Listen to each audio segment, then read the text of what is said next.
নিখোঁজের প্রায় ৫৪ বছর পর হঠাৎ গ্রামে ফিরে সবাইকে চমকে দিয়েছেন নোয়াখালী জেলার হাতিয়ার ফজলিবাড়ির ধন মিয়ার ছেলে সৈয়দ আহমেদ। এ ঘটনায় এলাকায় ব্যাপক চাঞ্চল্য সৃষ্টি হয়েছে। অনেকেই এই ঘটনাকে মিরাক্কেল বলছেন। সৈয়দ আহমেদকে ফিরে পেয়ে তার পরিবার ও স্বজন সহ সকলেই খুশি।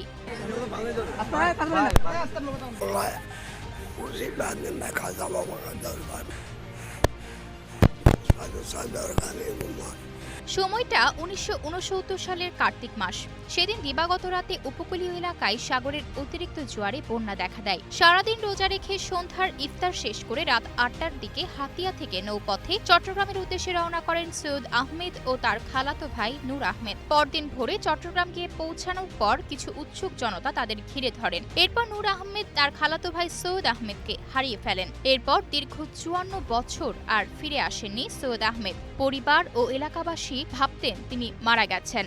৫৪ বছর পর পরিবারের কাছে অলৌকিক প্রত্যাবর্তন এলাকায় চাঞ্চল্য সৃষ্টি করেছে। ওই বন্যাটা হচ্ছে রোজার মাস আসছিল, কার্তিক মাস।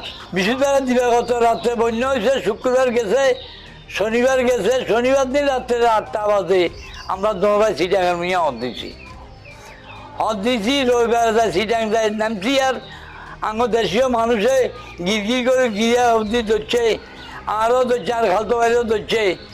দরিয়ার খালতো ভাই কর্মিয়া গেছে, আই কর্মিয়া গেছি, আই এই কথা আর কইতে পারতাম না।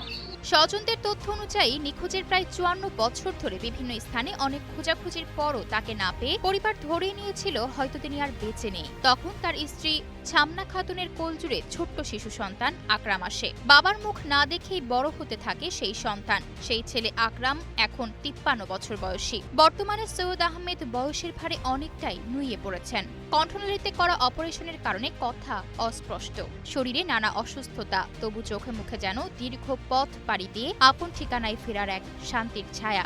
আমার বাপারে ভাই আমি খুশি হয়েছি, আল্লাহর কাছে হাজার হাজার দোয়া চাই, নামাজ দোয়া করতেছি আল্লাহ দিয়ে যে আমার বাপারে আইসি এত বছর আরে কেউ বাপ হারাইলে ফানা যাক আমার আল্লাহ মিলেছি। যতটুকু বোঝা যায় সৈয়দ আহমেদের ভাষ্যমতে পরিবারের লোকজন জানান বছরের পর বছর তিনি বিভিন্ন মসজিদ, মাজার ও পথে প্রান্তরে কাটিয়েছেন। জীবনের অধিকাংশ সময় কেটেছে ভবঘুরের মতো পরিচয়হীন আজমির শরীফে। সম্প্রতি ভারতের হাওড়া স্টেশন এলাকায় দুষ্কৃতকারীদের কবলে পড়ে সর্বস্ব হারান তিনি। পরে ভারতীয় সীমান্তরক্ষী বাহিনী বিএসএফ আইনগত প্রক্রিয়া শেষে তাকে বাংলাদেশে ফেরত পাঠায়। এরপর ধীরে ধীরে পথ চিনে স্মৃতির টানে বহু বছরের